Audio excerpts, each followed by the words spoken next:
Graça e a paz do Senhor Jesus seja com todos. Amém? Glória a Deus. Eu queria convidar você a abrir a tua Bíblia no livro de Mateus, Evangelho de Mateus, capítulo 7.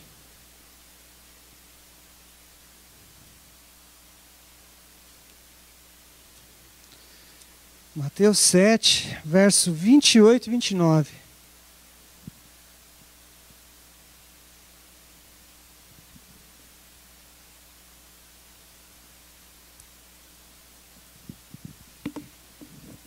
Todo mundo achou?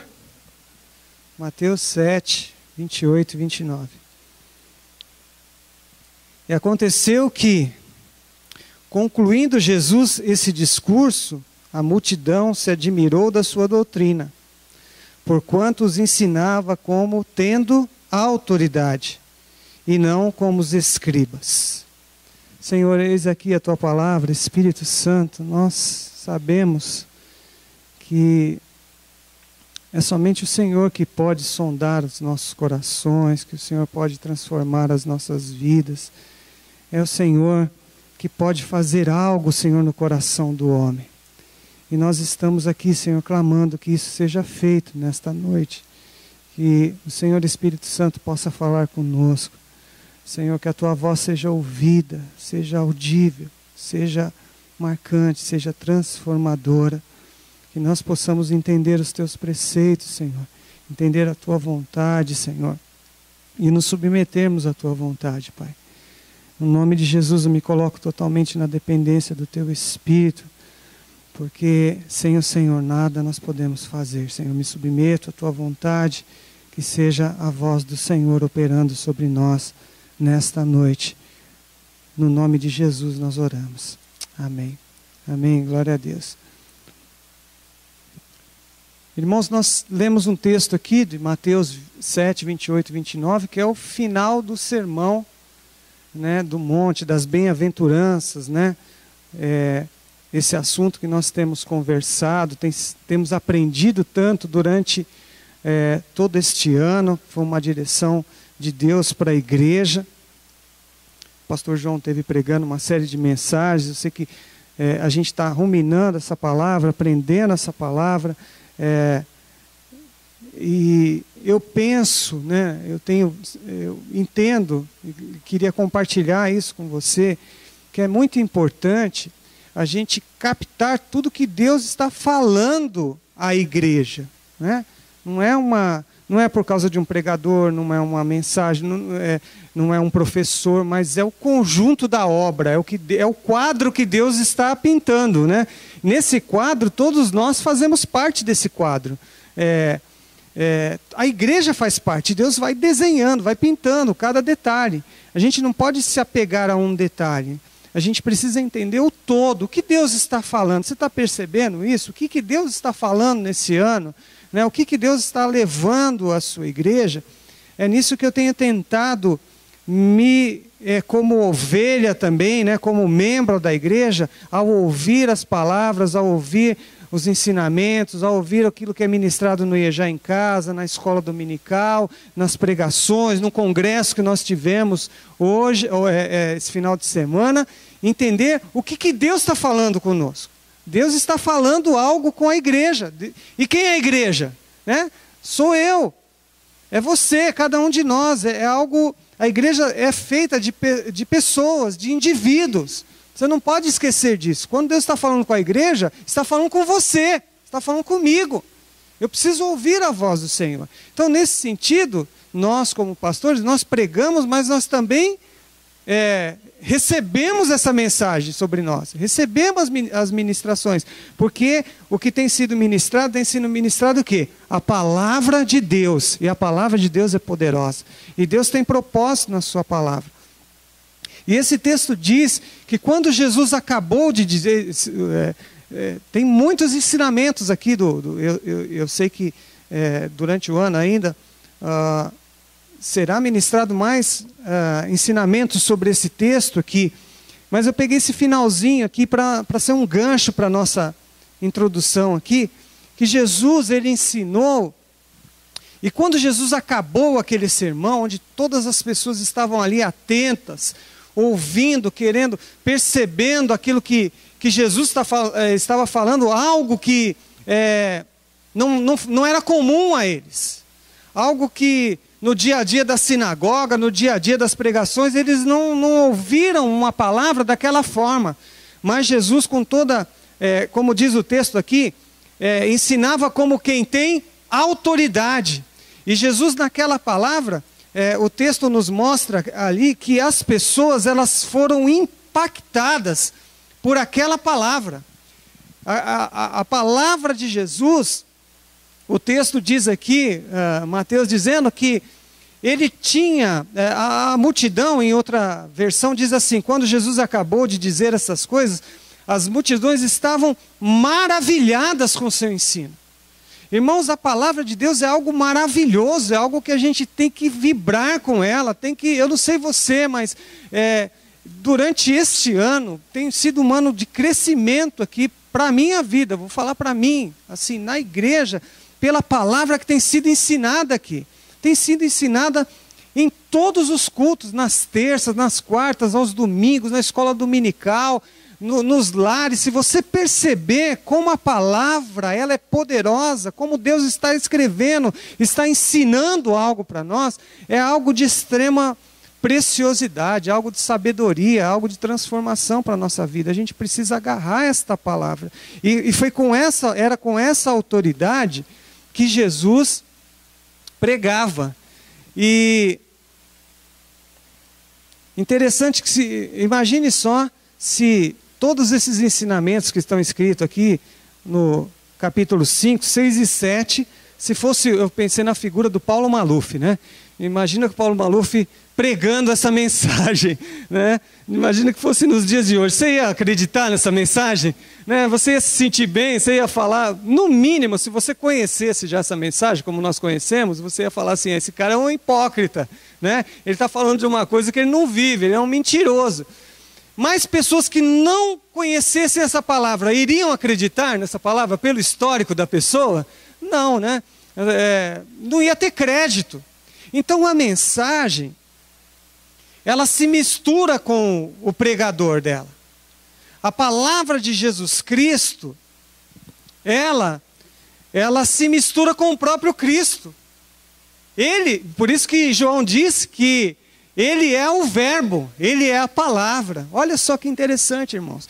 E a comparação que eles fazem é o seguinte, porquanto ensinava como tendo autoridade e não como os escribas, como os mestres. Haviam muitos mestres, muitas pessoas que ensinavam a Bíblia ali para as pessoas, o Antigo Testamento, mas aquilo não causava o efeito no coração das pessoas, porque Jesus tinha autoridade, a mensagem era ele e ele era a mensagem.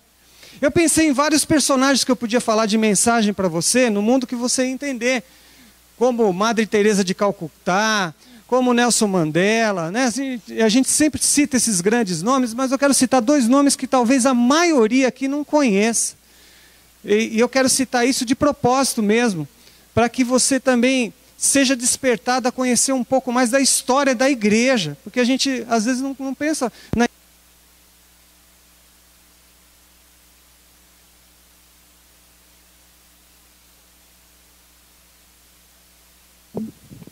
E são dois missionários do século XVIII e século XIX, já passando para o século XX, que um deles é Hudson Taylor. Hudson Taylor foi um jovem que a história diz que o seu bisavô, ele era cristão e ele ouviu pregações de John Wesley. E ouvindo as pregações de John Wesley, o seu bisavô, chamava James Taylor, ele se apaixonou pela palavra de tal forma que ele pregava a palavra com muita ousadia. Era um trabalhador comum, como qualquer um de nós. E aquele jovem, aquela criança chamada Hudson Taylor, que era o bisneto, o que acontece? Ele captou essa mensagem desde criança, por isso que a importância, olha a importância que a nossa igreja dá hoje com ministério, com toda uma dedicação para as crianças, como isso é importante. A história diz aqui, os historiadores dizem que aos 5 anos de idade, Hudson Taylor dizia assim: quando eu for homem, eu quero ser um missionário na China. Com 5 anos de idade. Pois é, aos 17 anos ele tem um encontro real com o Senhor. E ele já está num processo de universidade, fazendo medicina. E houve-se uma notícia que na China as portas estavam se fechando para o Evangelho. E Hudson Taylor, porque ele tinha muito desejo, vou ficar com esse aqui mesmo, tá bom? Obrigado. Como ele tinha muito desejo de pregar, ele deixou a faculdade. Imagina teu filho, né, que está fazendo faculdade, você está ralando para pagar ali o Mackenzie, né, a PUC e tal, e a Unip, né, e fazendo faculdade pública, deixar tudo para aos 20 anos ir para um outro país. E já desde então ele estava estudando mandarim. E ele foi pregar a palavra ali na China, deixando a faculdade. E no final das contas, essa prisão que ele pensava que aconteceria em 1860 mais ou menos, ocorreu em 1900. Em 1900 o imperador decretou que os cristãos deveriam ser mortos na China e que os estrangeiros também deveriam ser mortos na China. Para você ter uma ideia, isso aconteceu. Centenas e milhares de cristãos na China, naquela época, foram mortos no ano de 1900. Só que passando essa crise, nesse momento, nesse período, Hudson Taylor tinha voltado para o seu país para cuidar da saúde. E então ele escapou desse genocídio aí. E se entristeceu muito com essa notícia, porque muitos dos seus amigos tinham morrido. Só que a história, irmãos, diz que depois ele voltou, 1905 mais ou menos, as datas eu não tenho precisas aqui, mas mais ou menos nesse tempo. Ele volta para a China e fica mais um período de 1 ano só e morre na China. Só que ao morrer na China, Hudson Taylor tinha despertado no coração. E nesse período, na morte dele, tinha mais de 1.300 missionários já implantados na China. Por quê? Hudson Taylor, com 5 anos de idade, ele sonhou com uma mensagem. A mensagem fazia parte dele e ele fazia parte da mensagem. O que foi revolucionário. Para a nossa época você pode achar até que não tem nada a ver. Mas era condenável que o europeu cristão pudesse se caracterizar de chinês. E foi isso que ele fez quando ele foi para missões. Ele não andava com as roupas da sua cultura, mas ele se vestiu como um chinês, ele comia como um chinês para vivenciar aquela mensagem. E a mensagem se misturou com a vida. A vida, o propósito de vida de Hudson Taylor se misturou com a sua mensagem.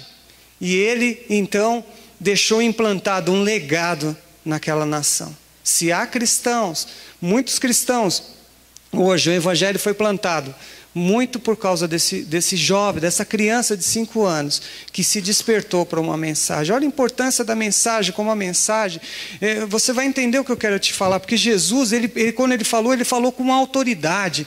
E eu falei para você que se fosse o Paulo Maluf, né, ou qualquer outra pessoa, essa mensagem não teria a mesma autoridade. Mas o fato é que quando Jesus está ensinando o sermão da montanha, o sermão do monte, melhor dizendo, ou as bem-aventuranças, como a gente queira dizer, ele está ensinando para os filhos, ele está preparando filhos, ele está preparando a igreja, ele está preparando cada um de nós para que nós pudéssemos incorporar essa mensagem também. E quando a gente pregasse sobre o reino de Deus, porque na verdade as bem-aventuranças falam do quê? Dos princípios de um reino. E de um reino que eu e você que aceitamos a Cristo fazemos parte desse reino. E ao fazermos parte desse reino, nós somos considerados filhos de Deus.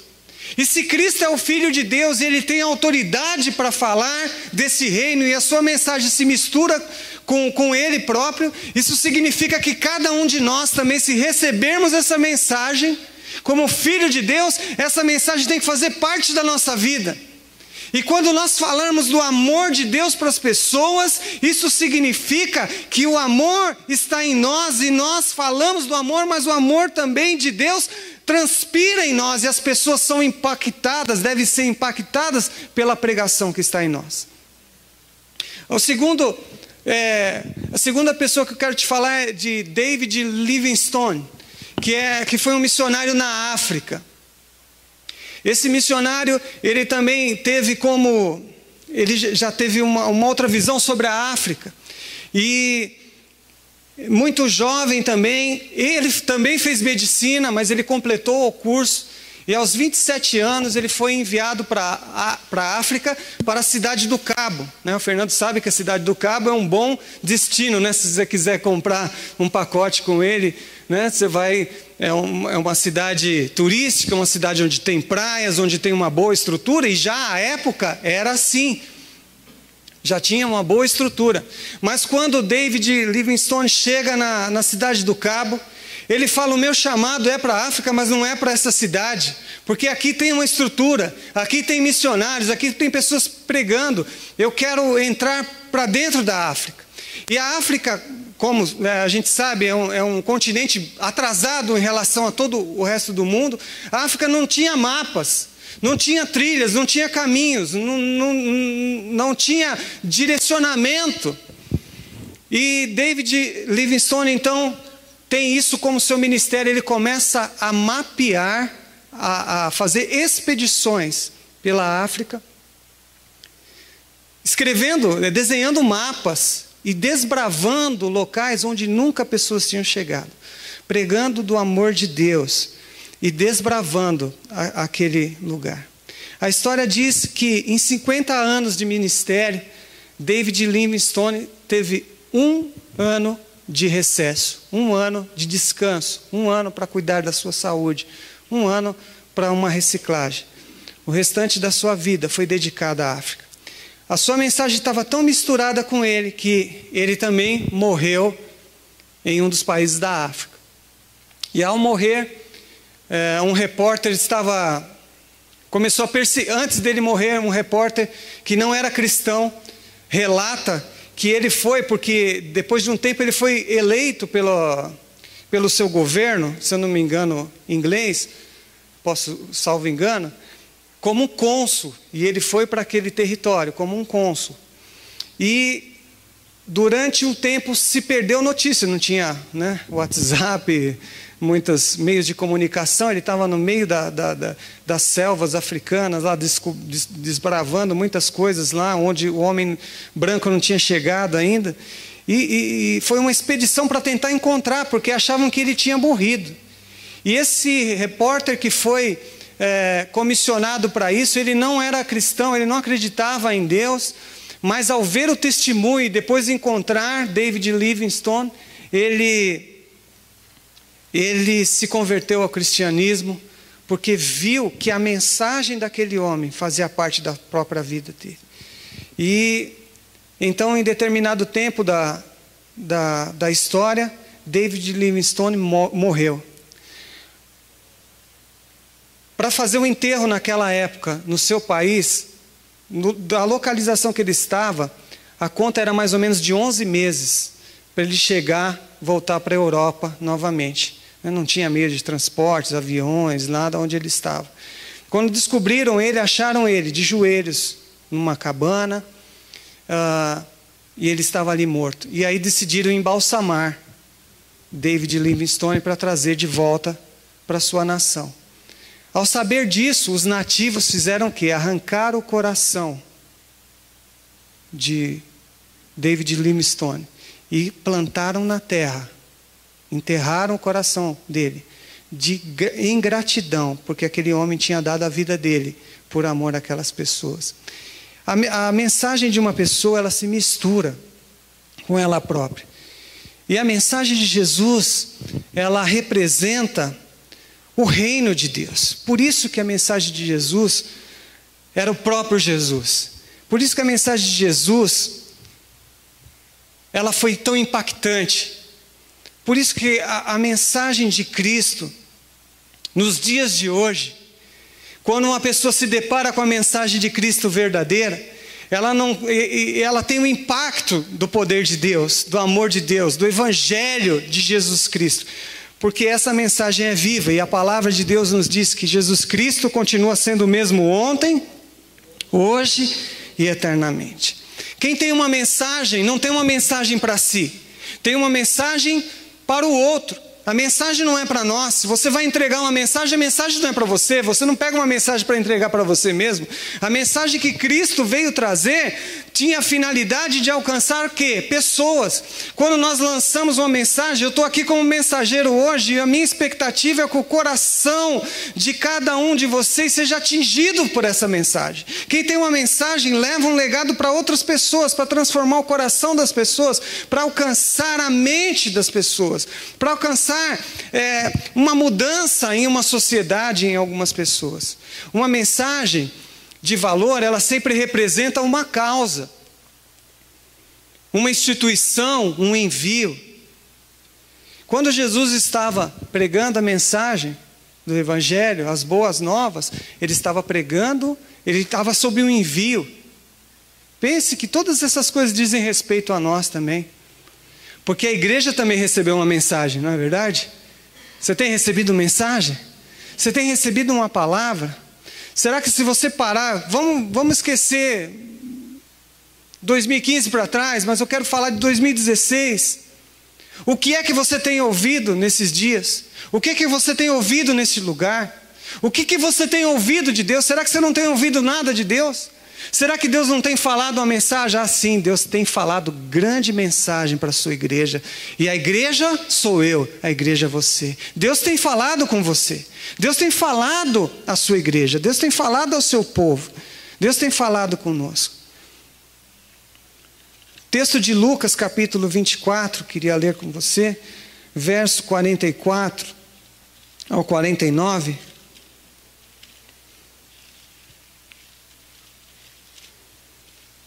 Diz o seguinte, Lucas 24, 44, 49. E disse-lhes, são estas as palavras que vos disse, estando ainda convosco, que convinha que se cumprisse tudo que de mim estava escrito na lei de Moisés e nos profetas e nos salmos. E então abriu-lhes o entendimento para compreenderem as Escrituras. E disse-lhes, assim está escrito, e assim convinha que o Cristo padecesse, ao terceiro dia ressuscitasse dos mortos, e em seu nome se pregasse o arrependimento e a remissão dos pecados em todas as nações, começando por Jerusalém. E destas coisas sois vós testemunhas. E eis que sobre vós envio a promessa de meu Pai. Ficai, porém, na cidade de Jerusalém, até que do alto sejais revestidos de poder.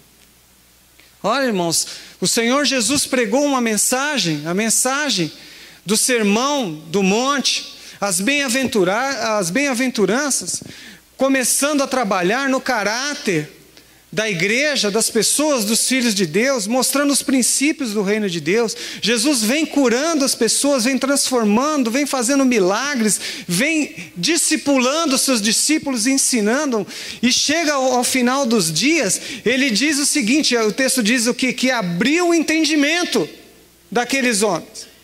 Eu penso que nós estamos recebendo também uma mensagem, nós estamos ouvindo a palavra de Deus, nós estamos sendo ministrados pelo Espírito Santo, e eu creio que está sendo aberto o entendimento da igreja, está sendo revelado para nós, nosso entendimento está sendo aberto. E ele diz assim, e eu lhes envio a promessa. Então há promessa do Senhor para a nossa vida. A promessa do Senhor para a nossa vida é que o Espírito seria derramado. Para que ser derramado? Para que nós buscamos um avivamento? Para que nós passamos esses dias orando e sendo ministrado nas quartas-feiras aí durante 2 meses sobre pilares da nossa fé, sobre pilares que nós precisamos ter na nossa vida cristã? Porque há uma promessa para a igreja, há uma promessa que o Espírito seria derramado, o Espírito Santo está derramado sobre a igreja. Por quê? Porque a igreja tem uma mensagem para levar. Nós estamos sendo capacitados, seu entendimento está sendo aberto? Você precisa questionar isso. Você está enxergando o que Deus está falando com você nesses dias? O que o Senhor está falando comigo nesses dias? Deus está falando à sua igreja. Deus está falando conosco. Quem tem uma palavra, e nós temos uma palavra. Amém? Você tem uma palavra? Quem tem uma palavra tem uma mensagem. Quem tem uma mensagem tem um destino. Pense nisso. Quem tem uma palavra tem uma mensagem. Se Deus te deu uma palavra, Deus te deu uma mensagem.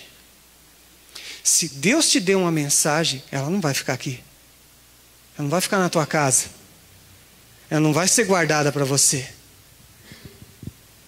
Hudson Taylor foi chamado para a China. David Livingstone foi chamado para a África. Onde a sua mensagem tem que ser levada? Onde Deus tem te enviado para você levar uma palavra? Quem tem uma palavra tem uma mensagem. Quem tem uma mensagem tem um destino. Qual é o seu destino? O Senhor está nos chamando para entender isso. Há um destino para nós como igreja, como corpo de Cristo. Como discípulos de Cristo, nós devemos então fazer o quê? Eu quero ler um texto, já que os discípulos receberam essa comissão, receberam esse ensinamento, e no final a Bíblia diz ali, que nós lemos o quê? Que o entendimento deles foi aberto. E eles precisavam tomar alguns passos, que nós precisamos tomar, irmãos, depois de ouvir a palavra. Se você tem ouvido uma palavra, tem que tomar uma posição também com relação a ela. Não é só dizer glória a Deus, não é ficar contente, né, com tudo que aconteceu, se alegrar e ficar esperando, né, como foi ministrado aqui, o próximo congresso, o próximo encontro. Não, tem um destino para nós, tem uma missão para cada um de nós. Deuteronômio capítulo 30. Vou me basear nesse texto, mas de que atitudes, para exemplificar, mas foram atitudes que os apóstolos tinham que tomar para a coisa acontecer do jeito que Deus queria. Diz assim: porque este mandamento que hoje te ordeno, eu não sei se eu falei, Deuteronômio 30, 11. Porque este mandamento que hoje te ordeno, te não é encoberto, e tampouco está longe de ti. Tem outra versão que diz assim: o que hoje eu estou ordenando, veja que não é um pedido, mas é uma ordem, não é difícil de fazer, nem está além do seu alcance. O texto diz: não está nos céus para que dizeres, quem subirá por nós aos céus, que nolo traga, ou nolo faça ouvir, para que façamos? Nem tampouco está além do mar para dizeres, quem passará por nós da além mar, para que nolo traga, ou nolo faça ouvir, para que façamos? Mas, porque esta palavra está muito perto de ti, na tua boca e no teu coração, para a fazeres. Outra versão diz aqui: nada disso, a palavra está bem próxima de vocês, está em sua boca e em seu coração, por isso vocês poderão obedecer. Primeira coisa que os discípulos precisam fazer, primeira coisa que nós como igreja precisamos fazer, é nos responsabilizar. Cada um de nós é responsável por essa mensagem. Deus tem dado palavra para nós, Deus tem dado direção, Deus tem dado uma mensagem, você é responsável.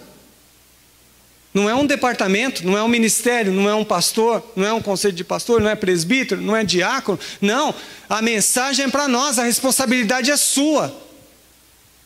A responsabilidade é minha. E esse texto diz o quê? Olha, a palavra está bem perto de ti. Está próxima de vocês, não fique procurando argumentos. Olha, isso aí não é o meu ministério. Não, é o seu ministério sim. Deus te deu uma palavra, amém? Se Deus te deu uma palavra, você tem uma mensagem. E se você tem uma mensagem, você tem um destino. É necessário se responsabilizar. Quem é responsável? É o adulto? É o jovem? É o adolescente? É a mulher? É o homem? É o pastor? É o diácono? É o membro? É aquela pessoa que está chegando para Jesus? É responsabilidade de todos nós. Você é responsável porque você tem ouvido uma palavra de Deus.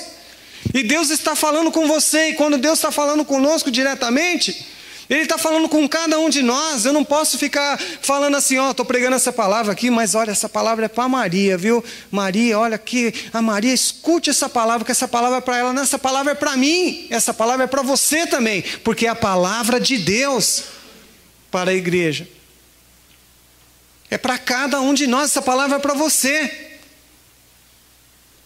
A responsabilização é um ato individual, sempre individual, que reflete o quê?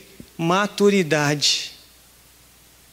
Pessoas imaturas fazem o quê? Na fé, sem conhecimento, mas não é o caso dessa igreja. Essa igreja tem sido privilegiada. Você concorda comigo, meu irmão? Há mestres nesse lugar. Há pessoas com conteúdo, há pessoas que têm ensinado para nós aqui neste lugar.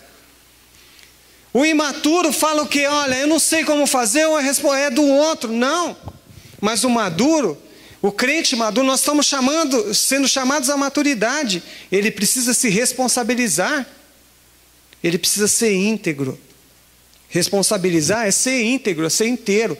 É olhar e falar assim, hoje, ou durante esse tempo, eu tenho recebido uma palavra de Deus. E eu vou me posicionar nela. A maturidade, essa responsabilização, irmãos, diz que nós confiamos no Senhor. Confiamos, porque foi isso que os apóstolos fizeram. Eles foram para onde? Para ser torturados, para ser perseguidos, para serem presos. Mas eles tinham uma mensagem, eles tinham uma promessa. E eles acreditavam nisso, que na retidão do Senhor. Então, sofra o dano que for, Deus me deu uma palavra, eu vou o quê? Obedecer. Eu vou ser responsável por isso. Já entrando no assunto de obedecer, o verso 15 e 16 de Deuteronômio 30, né, seguindo o texto. Vês aqui hoje que te tenho proposto a vida e o bem, a morte e o mal.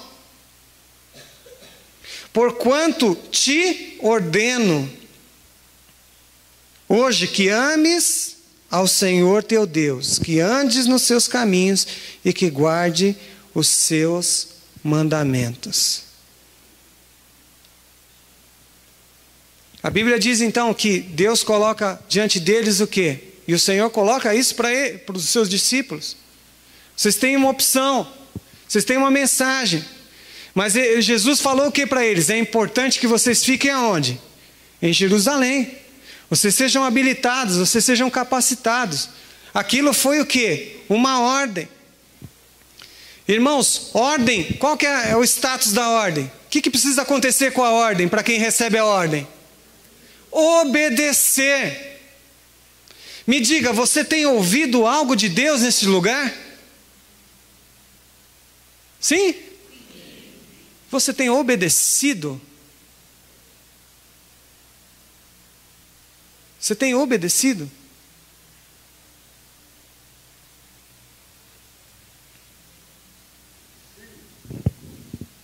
Tem que ser sim mesmo, tem que obedecer. Eu ordeno que amem ao Senhor, que andem nos seus caminhos e guardem os seus mandamentos. Há muitas pessoas que gostam da igreja, que gostam de Jesus, que gostam do evangelho, que gostam do louvor, que gostam de falar sobre Bíblia, como até os hipócritas lá, os escribas, os mestres, que foi feita a comparação com a pregação de Jesus e deles. Muitas pessoas que desejam um evangelho do jeito que lhe convém. Tem muita gente assim. Eu ouço de parentes, Deus é meu amigo. Deus gosta de mim. Você já ouviu isso? Só que essas pessoas, irmãos, são desobedientes. E desobediência não cabe no reino de Deus. Se você receber uma palavra, você precisa fazer o quê? Obedecer, senão você não é chamado filho de Deus. Deus vai continuar gostando de você. Jesus morreu por aquela pessoa, Jesus ama aquela pessoa, mas você não pode ser considerado filho porque você está em desobediência. Quer ver exemplos de pessoa desobediente? Você fala com uma pessoa, ela fala, eu entendo, eu acredito em Cristo, eu acredito em Jesus, mas não é a minha hora. Não é a minha hora, pastor. Desobediente. O que Jesus falou? Se crerdes e forem batizados, serão salvos. Onde que está a obediência? É crer e fazer o quê? Você aceitou Jesus? Você creu? Qual que é o próximo passo? Seja batizado. Tem gente que não concorda com o dízimo. Eu gosto da igreja, eu dou uma oferta, até ajudo lá, mas dízimo eu não concordo. Isso aí é do Velho Testamento, não sei o quê. É obediência? Não. Tem crente que pede perdão para o Senhor, mas para perdoar o outro não perdoa. É desobediência. Tem crente que vem à igreja, tem muita gente que acredita, tem muito evangélico que divide a adoração com Deus e com ídolos.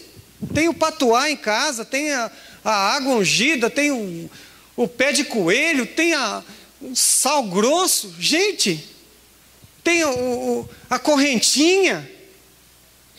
Guarda aquele retrato, guarda aquela coisa, mas não é possível. Não é possível ser cristão assim. Não é possível obedecer a Deus assim. Ainda fala assim, Deus me conhece. Deus te conhece, que você não presta. Olha só, irmãos. Os discípulos tinham que se responsabilizar. Nós precisamos nos responsabilizar com a mensagem poderosa que nós temos recebido neste lugar. Amém? É uma mensagem poderosa. É uma mensagem impactante, é uma mensagem que tem o poder de transformar vidas, é uma mensagem que tem o poder de libertar pessoas, é uma mensagem que tem o poder de curar vidas, é uma mensagem que tem o poder de transformar jovens, adolescentes, adultos, pessoas dependentes com vícios. A mensagem do Evangelho é uma mensagem poderosa. Nós precisamos nos responsabilizar de dizer essa mensagem é nossa, mas nós precisamos também fazer o quê? Obedecer. Algumas coisas, são 3 aqui, itens que ele fala. Eu ordeno diz o quê? Da obediência. 3 coisas, qual que é a primeira? Que ames ao Senhor. O que é o amor? Amor é sacrifício, amor fala de entrega. Veja bem, você está obedecendo? Você está amando a Deus? Você está se entregando? Amor fala de renúncia.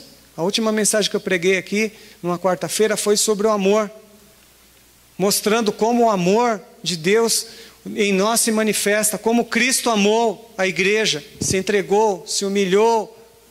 Não quis ter o lugar de Deus, mas abriu mão. Se deu pelas pessoas. O amor fala de sacrifício, de entrega, fala de renúncia. Por amor, se você ama a Deus, você vai pagar um preço. Evangelho tem preço, tem custo. Amém? Amém, né? Por que o casamento termina? A pessoa fala assim, acabou o amor. Não dá mais, acabou o amor, não sinto mais nada. Claro que acabou o amor, não tinha amor. Porque se tivesse amor, o que ia? Lutar junto, não é verdade? Se o amor é suportar, se o amor é lutar, se o amor é pensar no outro, vai acabar o casamento? Não vai acabar. Vai lutar por aquele casamento, vai lutar por aquela pessoa, porque isso é o amor. Mas o amor do mundo hoje, e o amor muitas vezes dentro da igreja, é o amor que a gente quer a facilidade. Amor não é facilidade. A ordenança que nós recebemos uma mensagem é amar essa mensagem. Amar, dar a vida, ou viver por ela e morrer por ela. Foi isso que os discípulos fizeram. Foi isso que Jesus fez. Nós temos recebido uma mensagem. Nós temos obedecido? Nós amamos a Deus? O amor, ele se entrega para o bem do outro. Quem é esse outro que eu estou falando aqui, irmãos? É o Deus. A ordenança aqui, olha. Porque hoje te ordeno que ames a quem? O que está escrito aqui no texto? Ames ao Senhor. Se eu amo ao Senhor, o que eu tenho que fazer ao Senhor? Eu tenho que me entregar. E amar a Deus não é eu louvar nesse sentido, pode ser uma parte. Eu louvar, cantar, não. Nós aprendemos aqui. É jejuar. Isso é amar a Deus. Não é? Mortificar a carne. É me aproximar da palavra. Não é? É adorar o Senhor. É orar em línguas, como nós aprendemos. Você tem amado a Deus? Você tem dedicado esse tempo? Você tem obedecido? Porque nós temos recebido uma grande porção de amor do Senhor. Deus te amou. Deus amou o mundo de tal maneira que deu o seu único filho. Deus te ama. Deus olhou para você.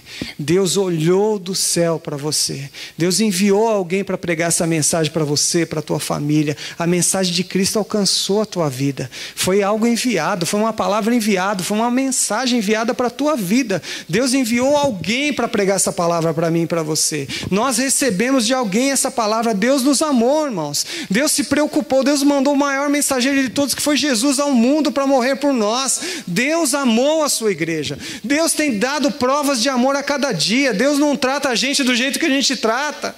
Deus tem misericórdia. Deus perdoa. Deus não fica olhando para os nossos erros. Ele fala: vem cá, filho, deixa eu corrigir você. Vamos de novo, levanta. Deus nos perdoa. Deus nos ama com toda a força. Está na hora também de nós retribuirmos este amor ao Senhor. Aí você fala: ah, Deus me conhece. Sabe que eu estou cansado. Sabe que eu não consigo. Ah, Deus sabe o meu limite. Irmãos, está na hora da gente puxar um pouco mais, da gente se dar um pouco mais, da gente amar um pouco mais. É o amor do pai e do filho, não é verdade? Quem ama mais? O pai ou o filho? Você tem uma criança aí, 2, 3 anos. Quem ama mais? É o pai ou é o filho? É o pai. O filho aprendeu a amar? Não, ele está desenvolvendo ainda. Ele vai sentir o amor. Muitas crianças crescem revoltadas, tem um futuro terrível, porque não tem amor de pai.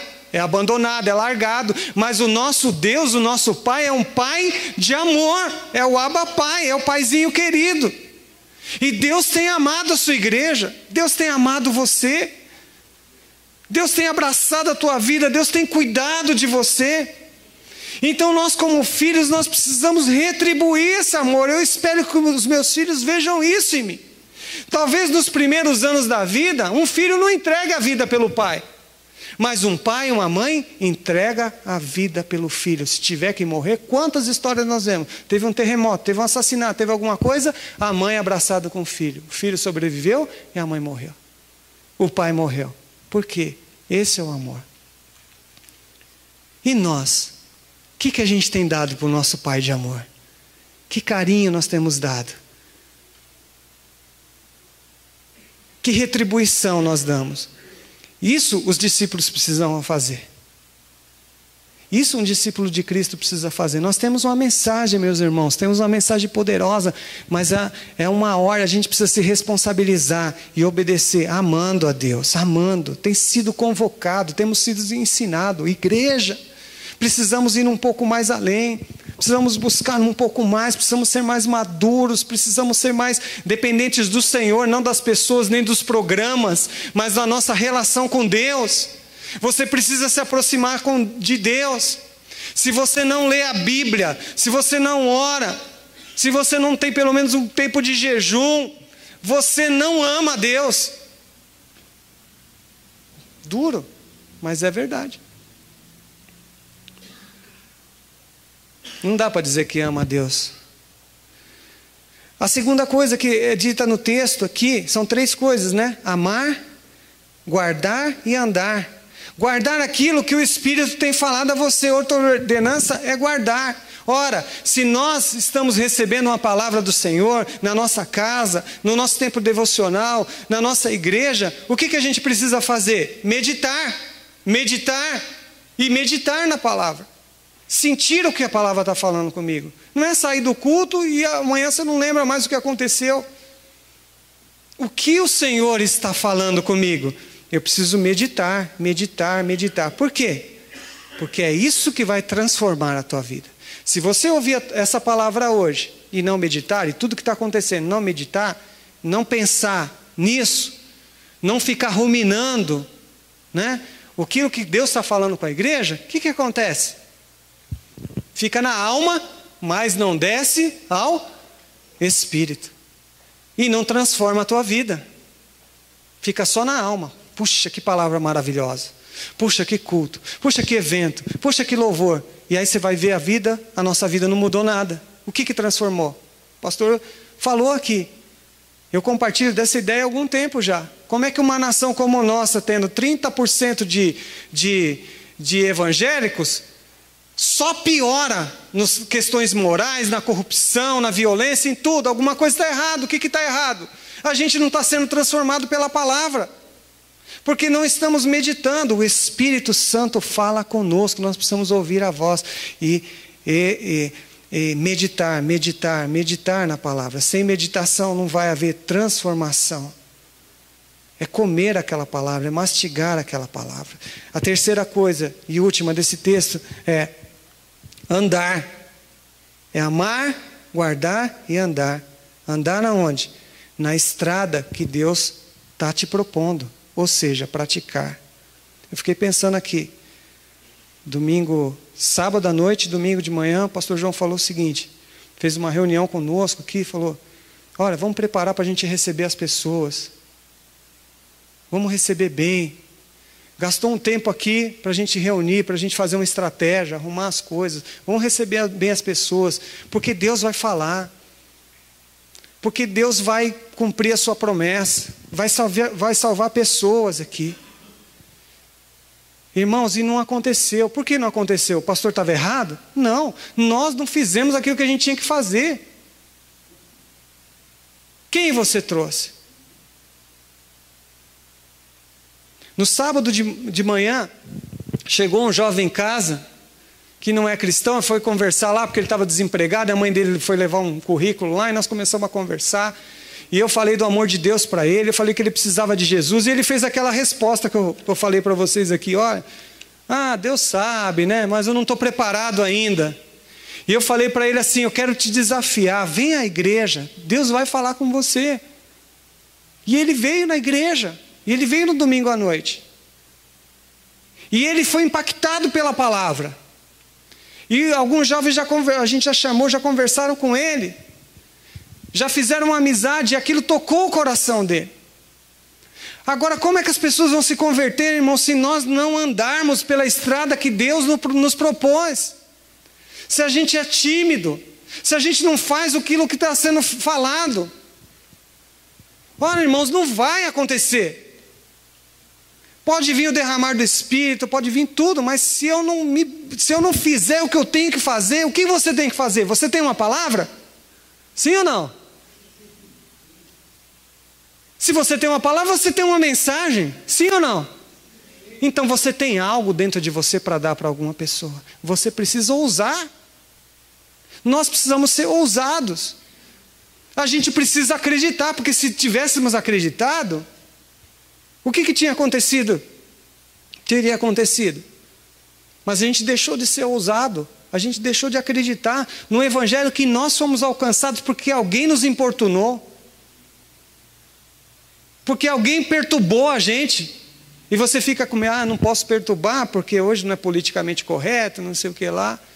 Olha os testemunhos. Testemunho de gente que fala assim: eu não suportava crente. Amém, irmãos? Se a pessoa não te suporta, não gosta de você, mas você vai lá falar do amor de Deus para ela, Deus, aquilo é uma semente, uma hora vai acontecer, porque a palavra tem poder. Não é você, não sou eu, não é porque a gente é melhor, porque a gente é bonzinho, porque a gente sabe evangelizar. Eu tenho tanta dificuldade quanto muitos aqui. Se eu tivesse que vender, eu estava frito, eu ia morrer de fome. Eu não sei vender, não sei ser vendedor, às vezes não sei puxar uma conversa, mas eu creio na palavra de Deus, ainda que seja um abraço, ainda que eu então ando com o Novo Testamento e falo aqui, olha, eu pedi para Deus me mostrar uma pessoa. Eu usei dessa estratégia há muito tempo. Pegar um Novo Testamento, eu não sei muito puxar um assunto, olha aqui, olha. Eu oro todos os dias para Deus me pôr uma pessoa na frente, é você. Está aqui, ó, Deus te ama. Irmãos, a palavra de Deus tem poder. Nós precisamos acreditar. Nós precisamos acreditar, nós precisamos chamar as pessoas, nós precisamos praticar, porque nós temos uma palavra liberada sobre a igreja, nós temos o poder do Espírito, nós temos uma mensagem. Onde é que nós temos que ir? Deus vai te mostrar. Amar a Deus, guardar a sua palavra, guardar aquilo que tem nos ensinado e andar. Chegando ao final aqui. O texto diz, o último verso aqui 16, que eu quero ler de 30, Deuteronômio 30, diz assim: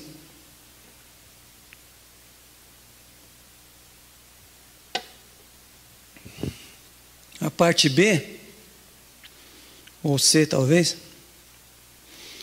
para que vivas e te multipliques. Está escrito aí na sua Bíblia? Para que vivas. O que diz vida? Vida diz propósito. Quão que é maravilhoso a nossa vida ter um propósito. Você saber que você está sendo usado por Deus, nem que seja um pouquinho para abençoar alguém. Que você falou do amor de Deus para alguém. Que você está orando por alguém, está trabalhando na vida de alguém. Vida. E o que acontece? Para que vivas e te multipliques. Olha aqui, é a promessa do Senhor. Deus mente? Deus vai falhar? Deus vai se esquecer da sua promessa? Não, irmãos, não vai esquecer. Então faça o que é certo. Faça o que é certo, ame ao Senhor, guarde os seus mandamentos e ande na proposta dele. Sabe o que vai acontecer? Deus vai te dar vida. Deus vai multiplicar bênçãos na sua vida. Vai. Amém? Você crê nisso? Diz a outra versão aqui que eu estou com ela. Então vocês terão vida e aumentarão em número. A igreja vai aumentar, vai crescer, vai haver vida, vai haver movimento, vai haver alegria. Alegria, vida, alegria, nascimento, criança, é sonho, é vida para nós.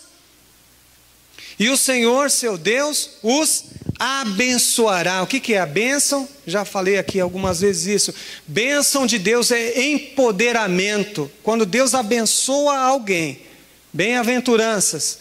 Quando Deus nos abençoa, Deus nos dá empoderamento, Deus nos dá poder para andar nessa terra. Prosperidade em todas as áreas. Na terra em que vocês estão entrando para dela tomar posse. A obediência ao Senhor nunca falhará. Deus é reto, Deus é justo, Deus é supridor, Deus é provedor, Deus é um Deus que cura. Jesus Cristo é o mesmo ontem, hoje e eternamente. Não se preocupe com as outras coisas. Deus não falhará com você. Plante obediência ao Senhor. Ame ao Senhor. Medite na sua palavra. Medite naquilo que Deus está falando. Irmãos, não é à toa. Deus está falando à igreja. A Inês citou esse texto. Se hoje ouvirmos a voz de Deus, o hoje não é hoje, esse culto que aqui eu estou ministrando, mas é o que Deus está falando nesse período. Os irmãos entendem isso? Se hoje ouvirdes a voz do Senhor, não endureça o seu coração. Atenda a voz do Senhor.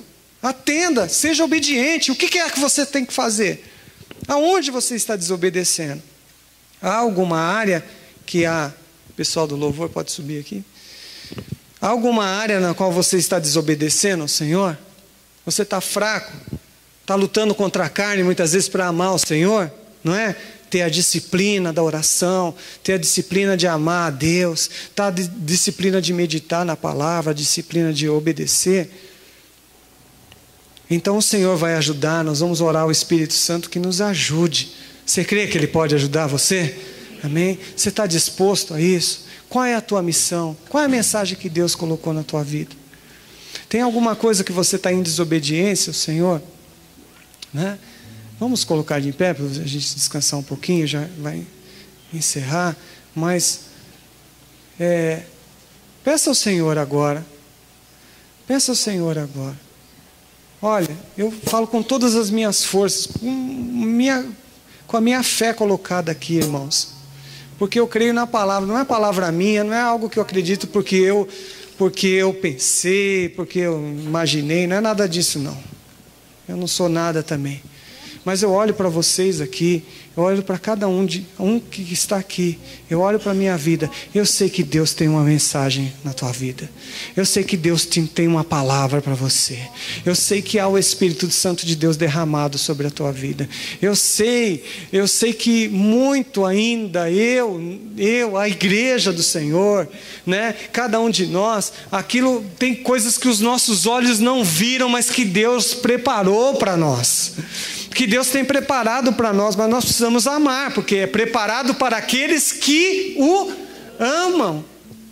Aquilo que os nossos olhos não viram, os nossos ouvidos não ouviram, aquilo que ainda não foi revelado, Deus tem preparado para nós, sim. Deus tem um novo tempo, sim. Deus tem promessa, sim. Deus tem promessa para a nossa vida, Deus tem autoridade para você, e você precisa romper com isso. Ouvir o que Deus está falando nesse tempo e não endurecer o coração. Mesmo no teu lugar, eu peço agora que eu não vou poder fazer essa oração por você, mas você pode fazer, dizendo ao Senhor: você tem desobedecido em alguma coisa? Tem sido desobediente? Não tem amado a Deus como deve? Não tem meditado na palavra? Ou não tem ido? Então, em nome de Jesus, peça força ao Espírito Santo. Eu vim aqui, irmãos, não falar uma palavra de exortação para derrubar a gente, não, mas para levantar, para dizer assim: o Espírito Santo está pronto para nos ajudar. O amor de Deus continua sendo derramado nas nossas vidas. O amor de Deus está sobre a igreja do Senhor. Deus ama essa igreja, Deus ama esse povo, Deus ama as nossas famílias. Deus tem uma grande expectativa com relação a nós, sim. O olhar de Deus é um olhar de prosperidade para esta igreja, é um olhar de bênção para os ministérios dessa igreja, é um olhar de crescimento para as famílias deste lugar. O olhar de Deus é um olhar de salvação, um olhar de poder. O olhar de Deus é prosperar os teus caminhos, é te levar uma vida de vitória. Esse é o olhar de Deus, porque é o que está escrito na palavra. O preço que tem que pagar, nós temos que pagar, sim. Tem o desafio, tem a luta, mas a recompensa vem do Senhor.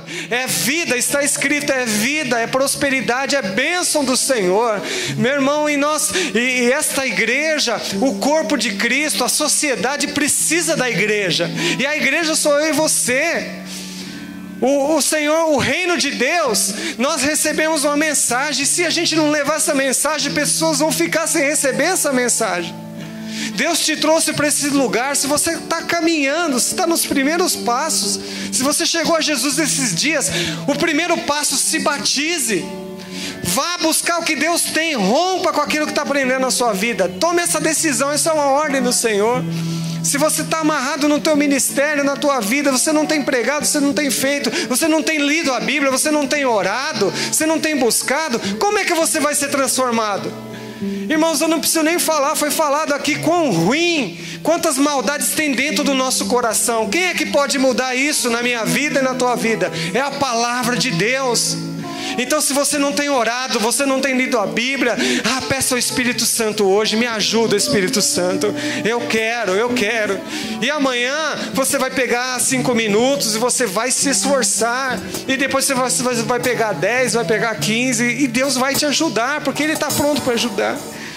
E você não vai ficar esperando grandes manifestações, não, você vai andar pela fé e Deus vai te colocar pessoas na tua frente.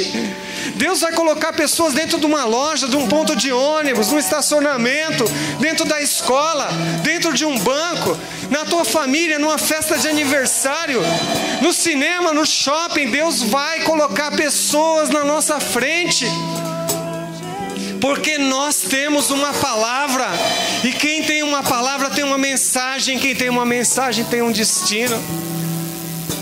Você é chamado libertador de pessoas, você é chamado filho de Deus. Esta igreja, olhe para você nessa noite, meu querido. Levante a tua cabeça. Saiba que você é um filho de Deus. Você entregou o coração para Jesus, você é filho. Você tem herança, você tem direitos, você tem autoridade. Você não é um derrubado, você não é ninguém, um Zé Ninguém, não. A igreja tem autoridade dada pelo Senhor Jesus. A palavra de Deus diz que o diabo não pode tocar na nossa vida, que as portas do inferno não prevalecem contra a igreja, que a praga não chegará à nossa tenda, que os nossos filhos não serão para vergonha nem para opróbrio. É palavra de Deus para os filhos de Deus. Se levante nesta autoridade sobre a tua vida, em nome de Jesus.